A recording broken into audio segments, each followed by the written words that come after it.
Hi, Sarah. Hi, Pam. Hi, Benji. Yes, Benji's here. For those of you watching this video, we have a little feature here of our little boo. So, we're going to talk today about the village and more specifically, the village, I guess basically culturally, like overseas versus here in the United States. I want to give you the floor to kind of start, maybe give us a little like experience or knowledge you might have, or even just calling a few things out in reference to. I can share my direct experience with different countries because I am a first generation American. My, my dad is born in Cuba, and my mom was also born in America, but her parents were born in Italy.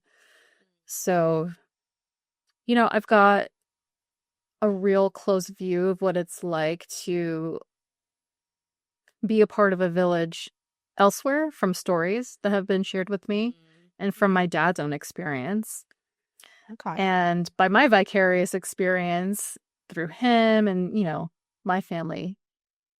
Well, my dad, interesting enough, he he always had close knit relationships with his extended family, meaning his aunts, his uncles, etc. Like a lot of the time he would refer to his aunts and uncles like a second set of parents for him.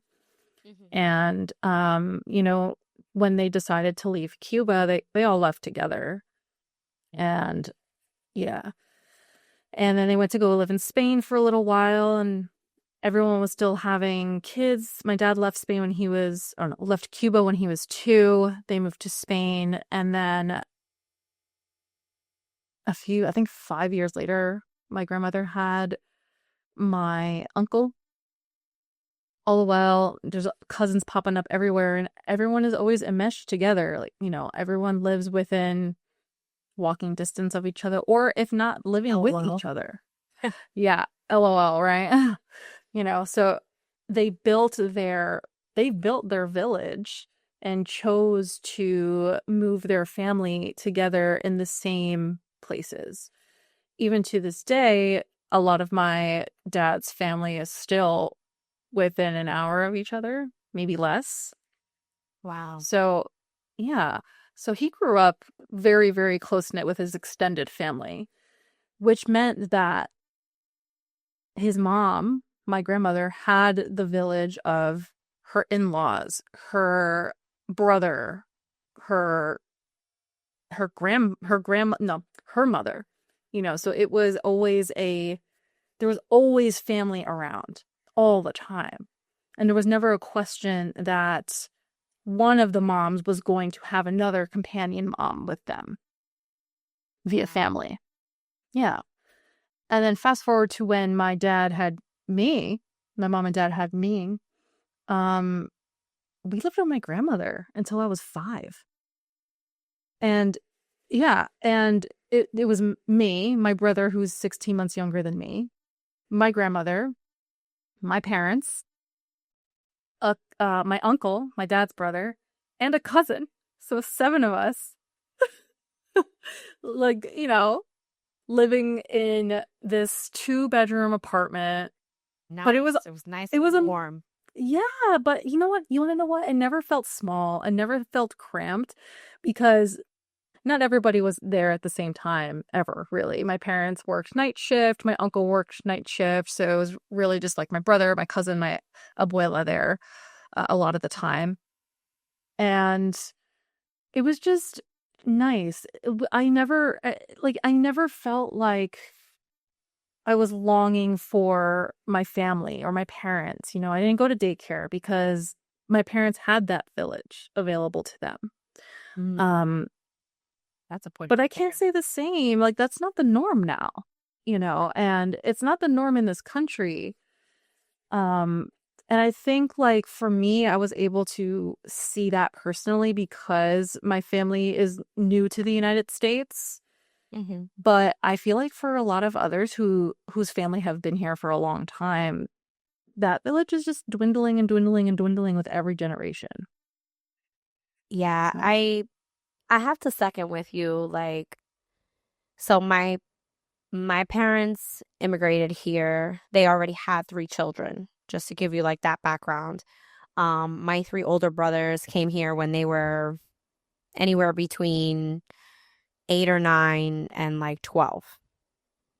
So my parents came here. My dad came first and he brought my mom, brought the kids, and they were the first in their families. So anyone that they came here that they knew back from DR, um, that became the closer family. And then, they brought a few family members, they made friends that became family because, people were also from DR and like whatever. So by the time I was born, which was like, I'm going to say 10, 15 years after they came here, maybe longer even, they they were seasoned parents, but their village was still consistent over the people they had met. There was still a village. Like, I didn't go to daycare like you. My mom was a stay-at-home parent. My dad worked. He changed shifts every so often. So he worked sometimes overnight, sometimes mid-afternoon, whatever. But my brother before me, he went to a babysitter. He didn't go to daycare.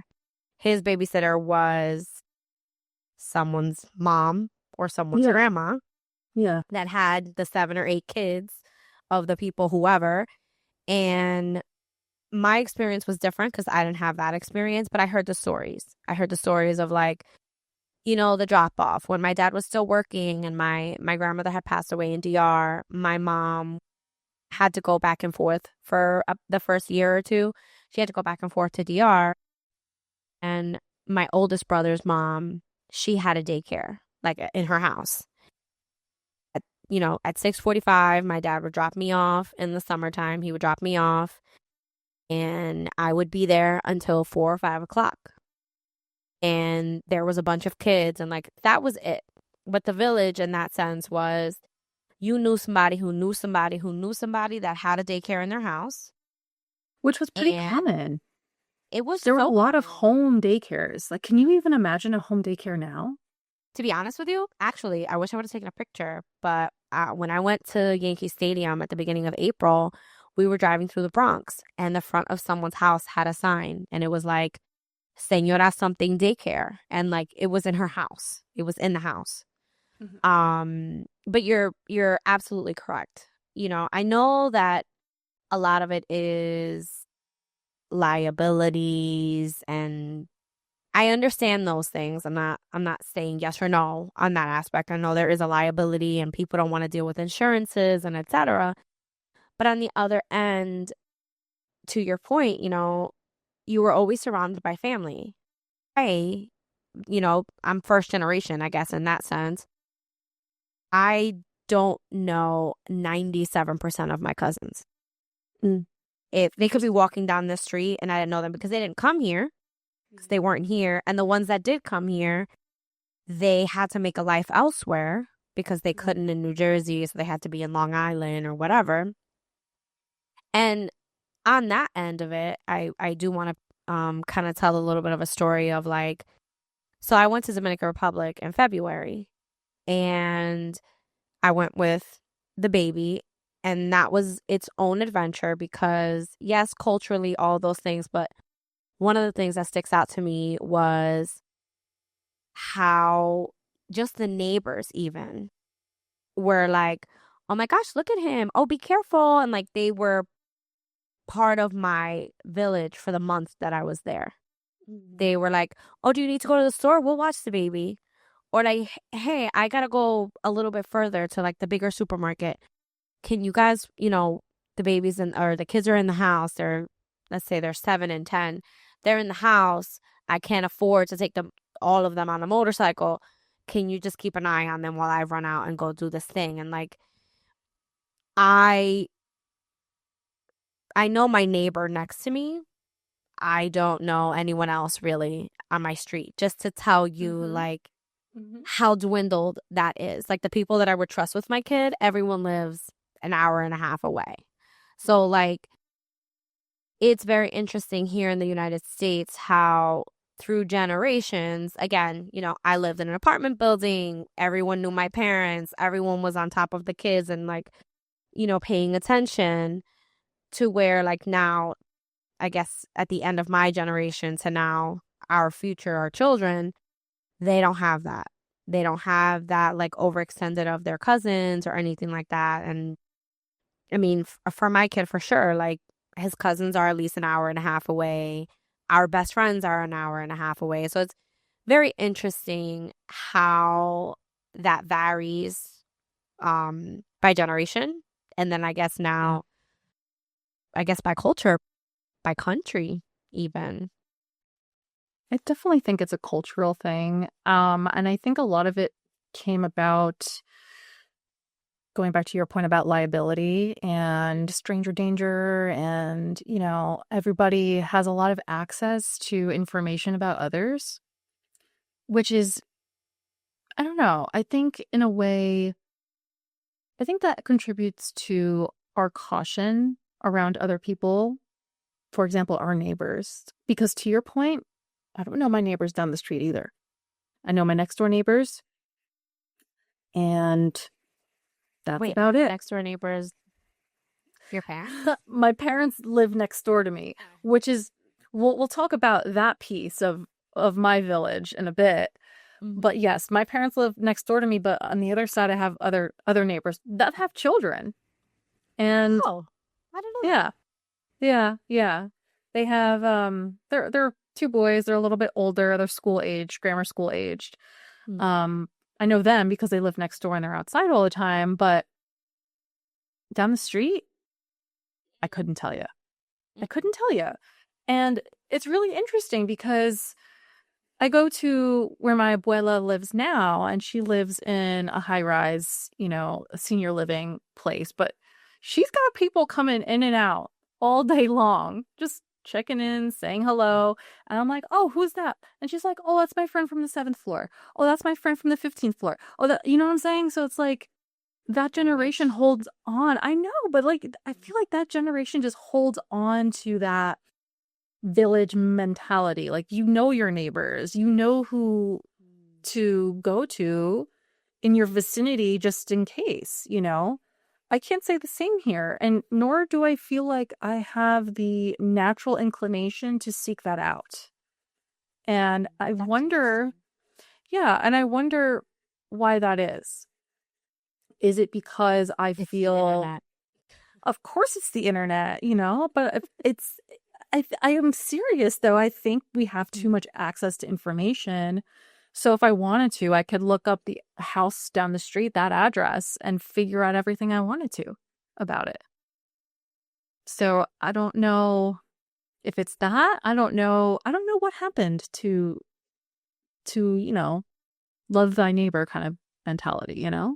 So I think part of it is, yes, the internet. You know, there is a form of accessibility that like it almost takes the fun out of it. Like, so we're both married. We're not in the dating scene. We're not on apps or anything like that.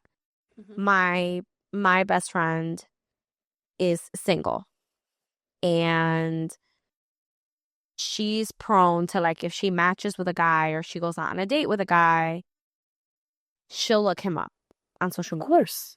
And like, on the one hand, yes, on the one hand, you know, you want to make sure you're going out with a real person and that, you know, etc. But even that right there, it's like, why would you assume that they're not a real person? So then you look so them where up. is this knee-jerk reaction for me to be like, of course she looked him up. Of course she did. Right. You know? Like, well, why wouldn't they be a real person? Then, so we have all this accessibility to people. But I have to tell you,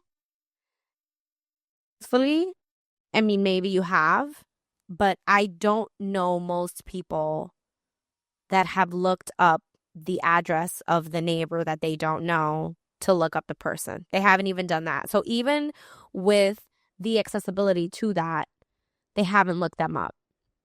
And I'm going to say the thing that probably isn't fun to hear, because on a motherhood perspective, this is kind of where we have gone wrong. It's that we have this fear of connecting with a person face to face because we, quote unquote, don't know everything about them right then and there. We don't know necessarily what their politics are. We don't know necessarily what their beliefs are. We don't know if they're a crunchy mom or a scrunchy mom or whatever the title is. Yeah. And so we're a little bit less inclined to try to connect with people. I can give you a prime example. I'll give you two, and then I'll pass the mic back over. But so I have a mom friend, her and her wife. I had them over for Memorial Day, and we were talking, and the wife was like, "Oh, how is your walking group going?" And I was like, "Oh, it's going good. You know, I got like 7 or 8 consistent moms, blah blah blah." And then she was like, "Oh, okay. Like, do you feel weird about any of them? Like, what are their vibe?" And I was kind of like, it occurred to me that I was like, I don't know, actually. I was like, we get together, our kids say hi, they run around, we walk for 20 minutes, then they play on the playground, and then we're like, all right, see you next week. And there's like, we're just itching to be with each other. We're just itching to like talk to another adult. So it occurred to me that I don't necessarily know anything about these moms other than the fact that they seem to be moms who just want to be around other moms. And this past Tuesday, yesterday, I guess, I connected with someone at the park because her son jumped onto the train that all the other kids I was with got on. He got on. He was beautiful. He had beautiful hair, beautiful eyes. I was like, oh my gosh, what's your name? And the mom responded for him, as moms tend to do. And she was like, oh, this is such and such. And I got to talking to her, and she was just like, she almost didn't look me in my face. And I caught the like vibe that she was so closed off to talking to me at first. And then I was like, oh, well, I'm Pam. You know, this is the Facebook group. Are you on Facebook, or do you feel comfortable giving me your phone number? And when I did that, I literally saw her just like I said, like, relax. Oh, interesting. She leaned back, like, after, because I handed her my phone and I was like, oh, this is the Facebook group. I can add you. Like, if you're on Facebook, we can add each other, and then I'll add you to the group. Or if you feel comfortable, I'll text you the information. She's like, oh, yeah, you can look me up on Facebook. And like, she almost felt, I could tell that she got the vibe that like, snap, like she's for real. And yeah. I think that's part of it. I think that's part of like the village, where like, because we're so used to seeing judgment online, we don't know how to talk to people. We don't know how to like open the door and just be like, hey. Meanwhile, we're trying to get our kids to do that. So think about that. Well, that's interesting, because it's like we're really quick to be a keyboard warrior online. And then when you're face to face with somebody, no one's that courageous. No one's that courageous. So I think, we get cagey. I get cagey. Like if I was that other mom and you had come up to me, I would have been like, who's this? At first. And I was like, meanwhile, I initially, like, when I realized that she was like, what is this girl doing? In my mind, I was like, oh, coming out too strong, too many bubbles. Like, I was like, ooh, too strong, too fast. I'll speak for myself. I just developed this distrust of other people. Even if you are a seemingly innocent mom with a kid, obviously at a playground, it's like you can't be too careful because of all the garbage you see online constantly, the doom scrolling, the news just constantly pouring this negativity and pitting people against each other, especially women against each other, especially mothers against each other. So it's very interesting how the culture has taken this drastic shift into, I don't know, just, the idea of you're a parent, you got to do it alone now because you can't trust anybody else. No, everybody else is out to get you. You have to pay $3,000 a month for us to watch it. Right. And they need to have every certification possible. There's no, every, like, all this insurance and yada, yada, yada. You have to sign your Right, firstborn away. they're only going to pay the employees like $12 an hour. So Right. that's another thing. So like, I don't want to sound like I'm anti daycare because honestly and truthfully, I know so many women who have benefited from their children going to daycare even a couple times a week because of necessity, because they can't afford to send them to daycare, but they can't afford to not have a job. Mm-hmm. Which I'm not really sure anyone's affording to not have a job right now, because everyone that I know that doesn't have a conventional job is doing something to make money, myself included. So like, but to that point, like, I think daycare has something to do with it. I think somewhere between when I was a kid and you were a kid, which was pretty much around the same time, they developed daycare and they made it so that you don't trust the grandma in your building or the grandma on your street. And they're like, well, if you pay this amount, you get to look at the cameras and see your kid, and you get to get a report, and they're getting an education and they're getting exposed to germs and like all these different things where like I can see that thought process. But on the other end, getting into a little bit of like the personal village between the both of us, I don't have that village at all. And yes, I did move to another state when my kid was born. But even if I would have stayed where I was, everyone that was near me was at least 35 minutes out. Most of my friends, most of my chosen family, like outside of my siblings, they live an hour and a half to 2 hours from me.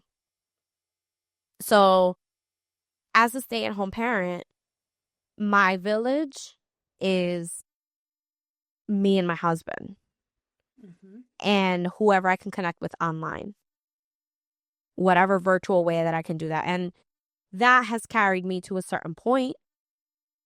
But now I'm in the midst of like noticing this gap of how much, even if I was a working parent, there's people, you don't relate to everyone at work because not everyone has kids. Mm-hmm. And even if they do have kids, everyone is in like a kind of rat race of, I got to drop my kid off at 6 a.m. so that I can be at work. And then I got to pick them up at a certain time.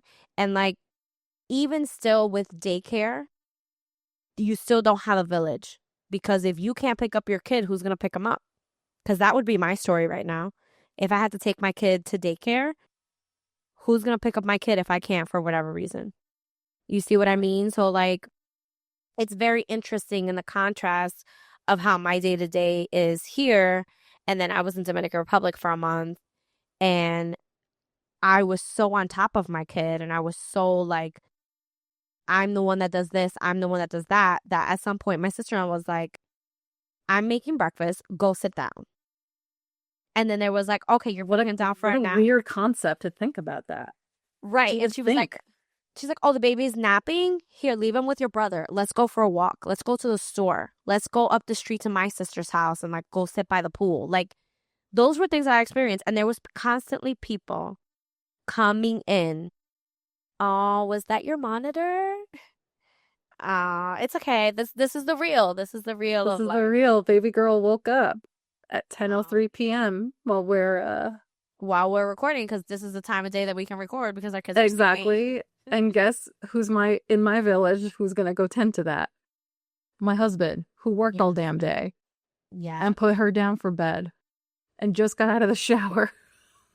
Right, exactly. This is exactly the point. Like, the consistency, it's kind of incredible to me to see how such a difference is that here in the United States, I have to tell you, that was, other than like seeing the village part of like my kid, my village, I was in Dominican Republic for 28 days and I saw at least a person who didn't live in the house once every few hours. Mm-hmm. Whether somebody was coming by to do yard work, somebody was just dropping by to say hi to my sister-in-law or my brother, somebody was bringing stuff from the supermarket. Somebody was like, hey, I'm selling this. Like, there was just such a consistency, a rotating neighborhood village where we don't have that here. And a lot of people, if you're listening to this, you might be saying like, well, I know my neighbors, you know, I've lived here for a certain while, or like, you know, I live next to my mom. I see my mom and my sister all the time. And like, I guess that's my way of being like, don't take that for granted because again, you know, anyone that I see now in my village, it's a planned event. Of I course. don't run into anyone at the store hardly ever. Right. Right. So, It's tough, you know. So I bought a house with my husband, and then a couple years later, the house next door to me goes up for sale.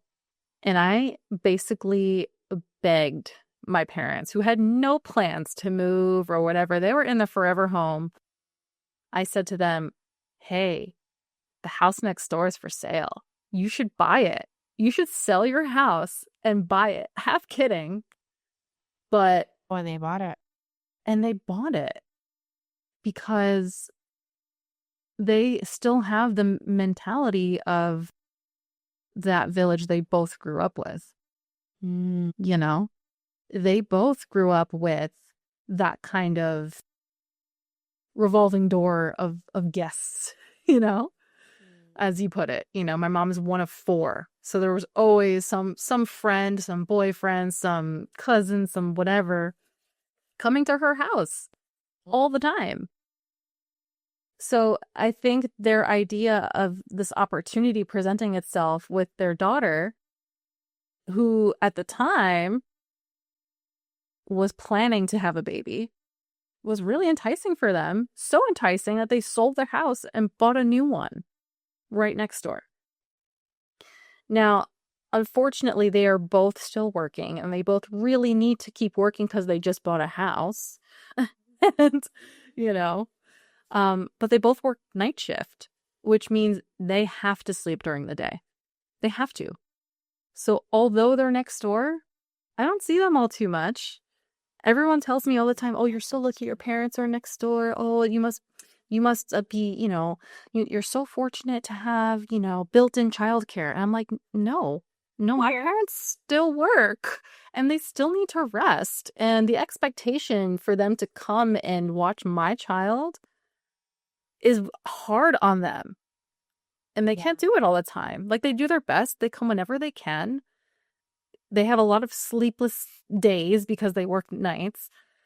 And I appreciate that more than I can even express. But the village is stretched thin. And all that to say, it's because of the economy we're living in. It's because now women who used to not have to work now. There is no question. There's no the stay-at-home mom idea is rare now. We said this in other episodes. It didn't used to be. That used to be the norm.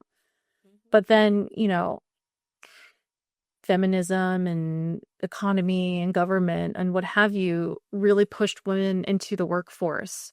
So much so that now we can't pull back when we have a family. So I have and this can be like a topic of, not a debate, but this can be a question for you that kind of just came to me.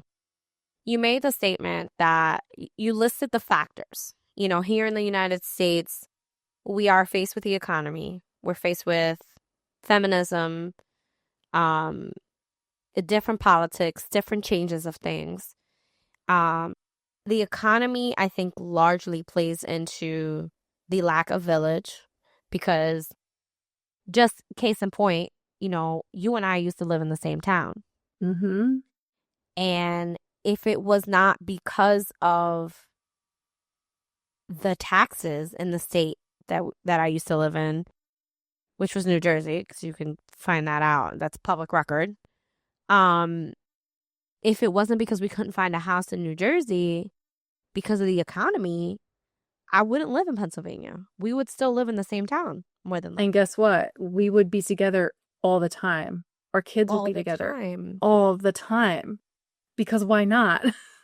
Well, yeah, duh. But on that same standpoint, the economy has made it that for us to survive, you have to, you either have to move or you're faced with a situation where, yeah, you are close to your parents. They're nearby and your husband's, parents are close enough where you can drive to them in let's say a 20 or 30-minute time span. But no one's home because everyone's at work. Exactly. Yep. So it's like that part of the village that we grew up with where it was always revolving of something. Would you say that that applies overseas based on whatever knowledge or experience you have? Like that a woman isn't a stay-at-home parent, or would you say that it's more the United States? I just want to make sure I'm understanding your question.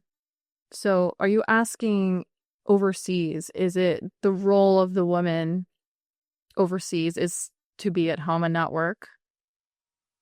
I'm asking if you think here in the United States, if the standard has changed for there to be more of a connection because of the different factors we've listed, or if you think that that's everywhere. I don't think it's everywhere.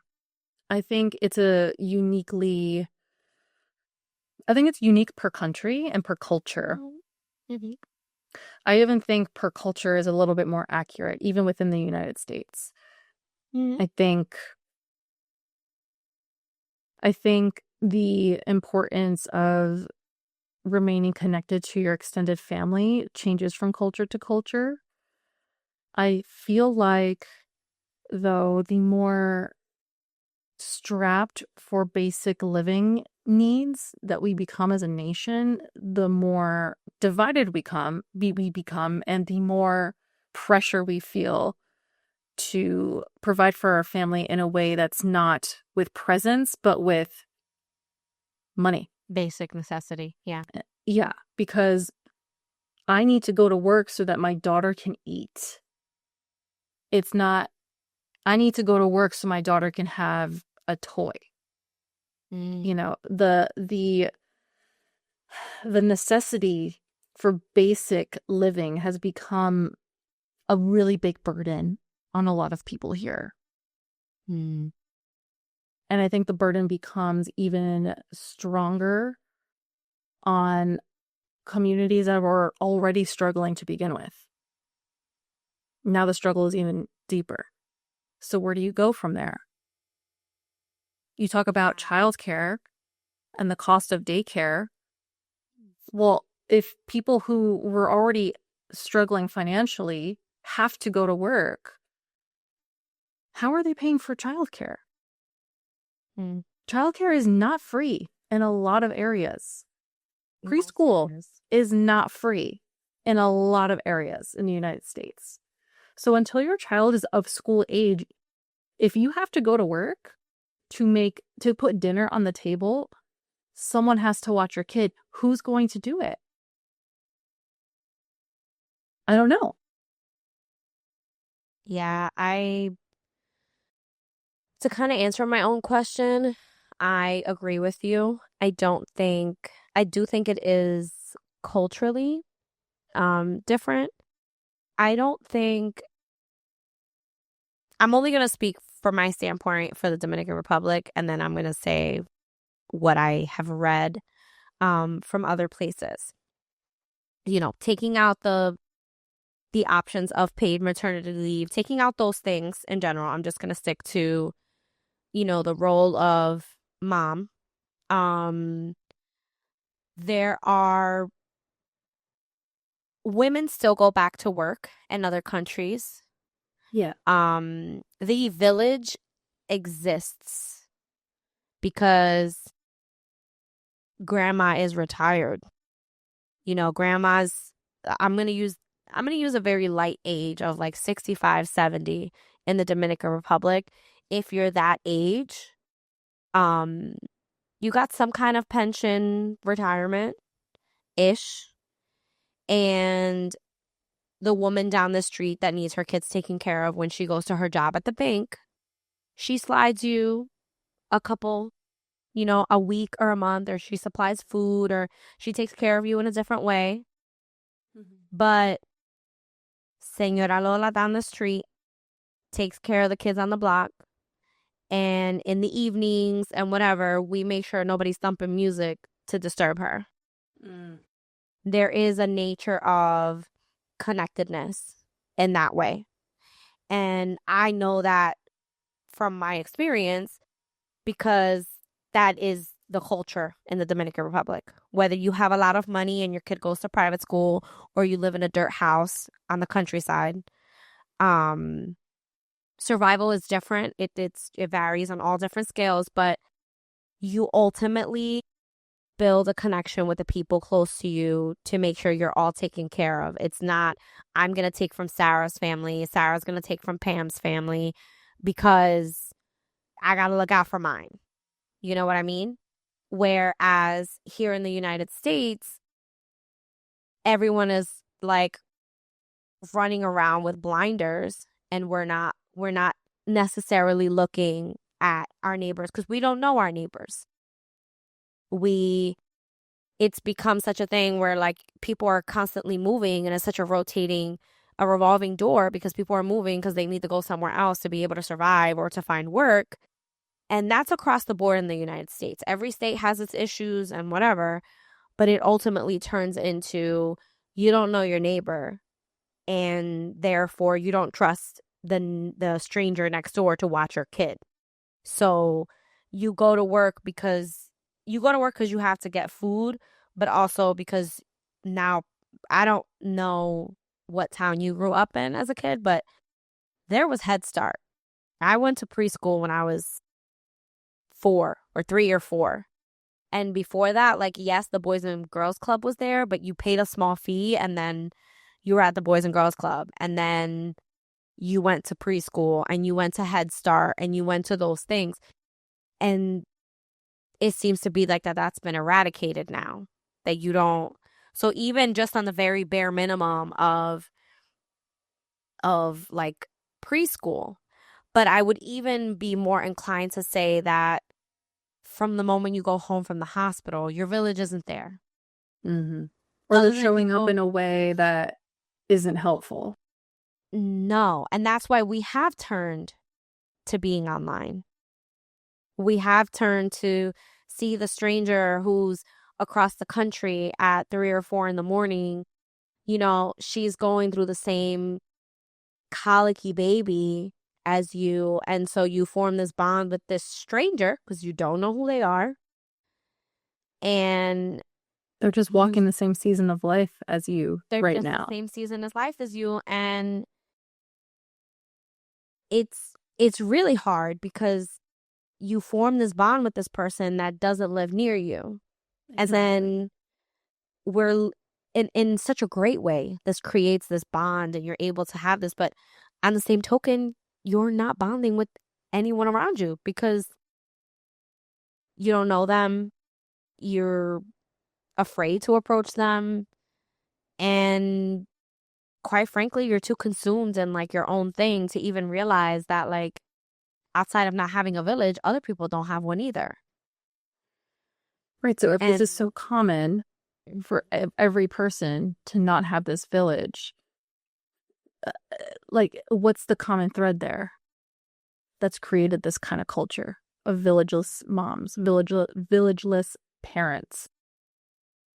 I think that's the thing that we really need to pinpoint and maybe try to turn around.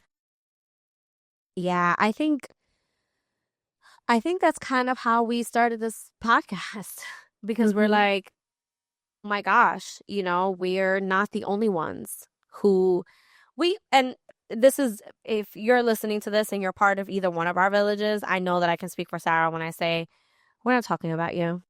No. We love and appreciate you. We are grateful for the bits and pieces of villages that we do have. Yeah. Um, It's just different now. It's just different now. it's just a different, you're absolutely correct. It is just different. And There are so many times where like I could be surrounded by people but still feel so isolated. Like nobody understands. You know, I just when I had my daughter, I have a very close friend who was a mom before me. And when her second baby was born, I could not wait to go over and see the baby and help. This is before I was a mom. I knew better. Mm. Yeah, before I knew better, and I went there and she went through hell, She was sitting there on the couch looking like hell because she just birthed a whole baby. And I'm there like, here's your meat sandwich that you wanted. Can I hold your baby? Bright-eyed, bushy tail, like new auntie. I'm like, I can't wait. I can't wait. I can't wait. And then I had Ramona and all I could think about was, oh my God, I need to apologize to my friend profusely because I just didn't get it. And I claimed to be someone that was part of her village. And I just made it harder for her. And I had no idea. So I apologized to her profusely.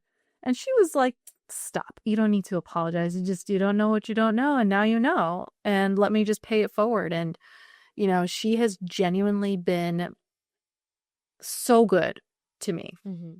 So good to me, despite me not giving her that same support when she needed it from a friend.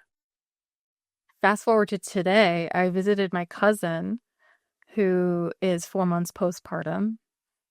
And she said the same thing to me because she came and visited me when I was 3 months postpartum. And she goes, Sarah, I'm so sorry that I didn't show up for you the way you needed me to. In fact, I'm so sorry that I showed up the way I did at all.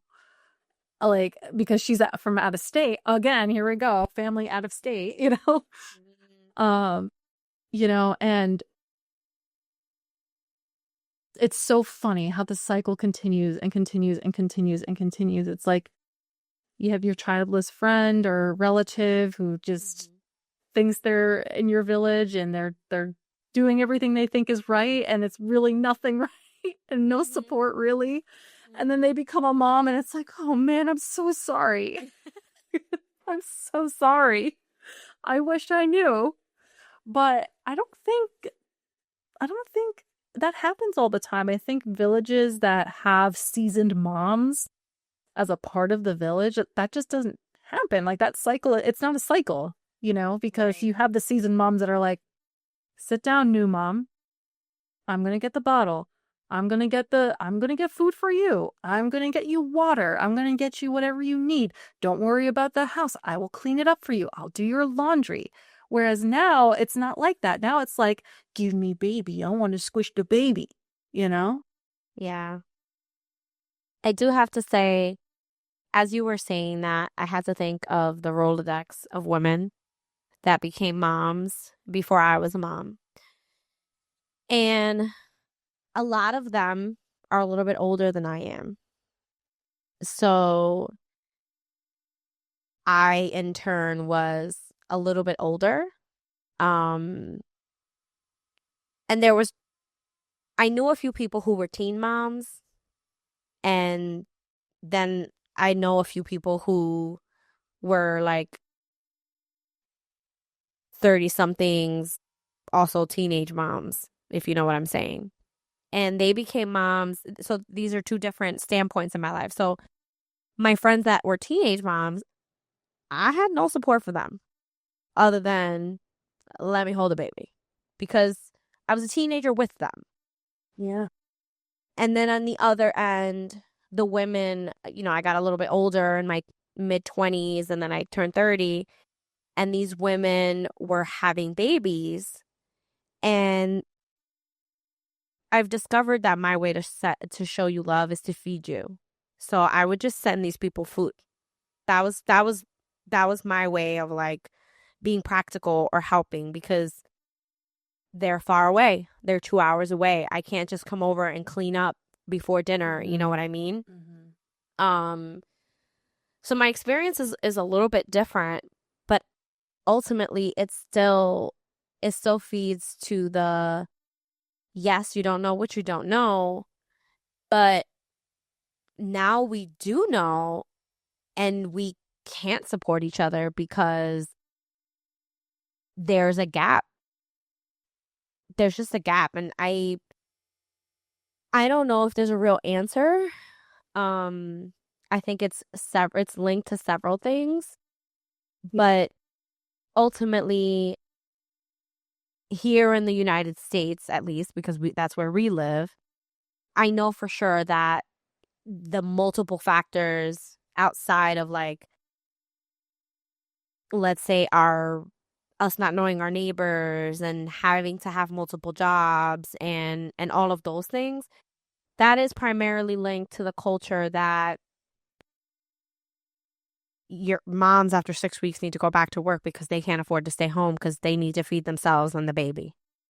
Where in other countries, whatever their politics are, the neighbor up the street is more prone to realize that you had a baby and do something about it.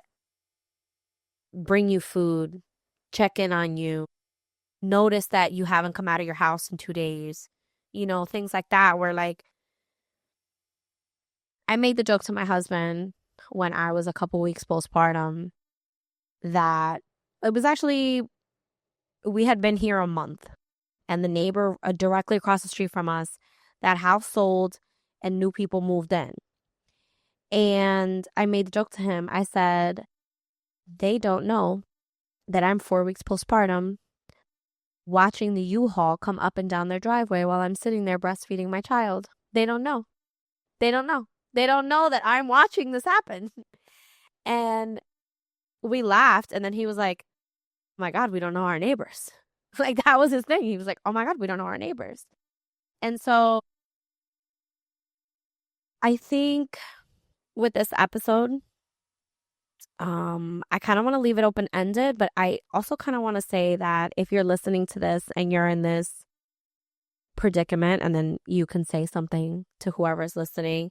If you're listening to this and you're in the predicament where, whether you haven't moved and you're living where you've lived all your life and you just find yourself that no one is around, or you're feeling like everyone is around you, but you somehow just feel like no one understands or no one gets it, or you feel villageless in that way, we're here.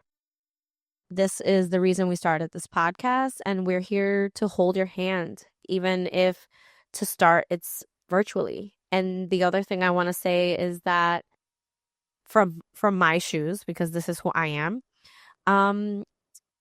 be the mom that might cringe when you walk away from the strange mom, because maybe you came on a little strong, but maybe you made a friend. Be that person, because I actually basically cold connected with a woman in the eye doctor's office, and she is one of the main moms that comes to this walk every week with her kid. I didn't meet her on Facebook. We don't have any mutual friends. I was just like, hey, I did this thing. Do you want to come? and she does. So if you have that energy, you should do it. Can I just say, Pam, I'm in awe of you, because I could never, because I'm the mom, like I said, like I'm the mom that's like, oh my God, stranger danger, don't look away, don't make eye contact kind of mom, So I just want to say thank you. Some days, but no, I'm like that all days, So I just want to say, first of all, you're very inspirational to me, because that commitment to building community is how you build a village. Truly, that is how you do it. And then if you're on the receiving side like me, I challenge you to be cautiously open. You know, Just say, don't, yeah. don't, don't accept any like strange invitation that comes your way. But maybe it's time that we find a little bit more openness in our minds and hearts so that we can find the people that we're meant to find. I think I'm saying this and putting it out into the ether, but I'm also saying it to myself. And I want to be more like Pam. Oh, that's so sweet. Oh my gosh, thank you. I have to say, I too have the cautious gene. I'm a crime junkie on the side. Um, I do listen to a lot of true crime, and if someone shuffles too close to my car in a parking lot, I'm ready to hit them with my car. So like, especially when I'm with my son, You heard it here. like, Beware of Pam while she's driving her car.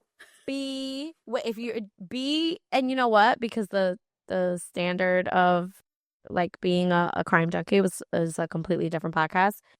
Is like, be weird, stay alive, and yes, be cautious. Um, but also in your caution, ask yourself, am I following my intuition, or am I just fighting something because I don't know it, because I don't understand it? So I hope that you guys take that from this episode, and we will continue the discussion around the village, the overseas versus, here in the United States, and also just how we Culturally. need to change it. Yeah, how we can need to change it. So that's all we got for today. Yeah. We're looking forward to your input also. Like how can we continue this discussion and maybe get down more to like root causes and how we can move forward? We'd love some input from you. So Yes, let's keep this please. conversation alive and well. Yes, please. Let's keep this conversation going. We're in the process of setting up ways for you guys to submit things, not just on social media. So, but if you aren't already, you should definitely follow us on Instagram and on YouTube, and we will talk to you guys soon. Bye. Bye.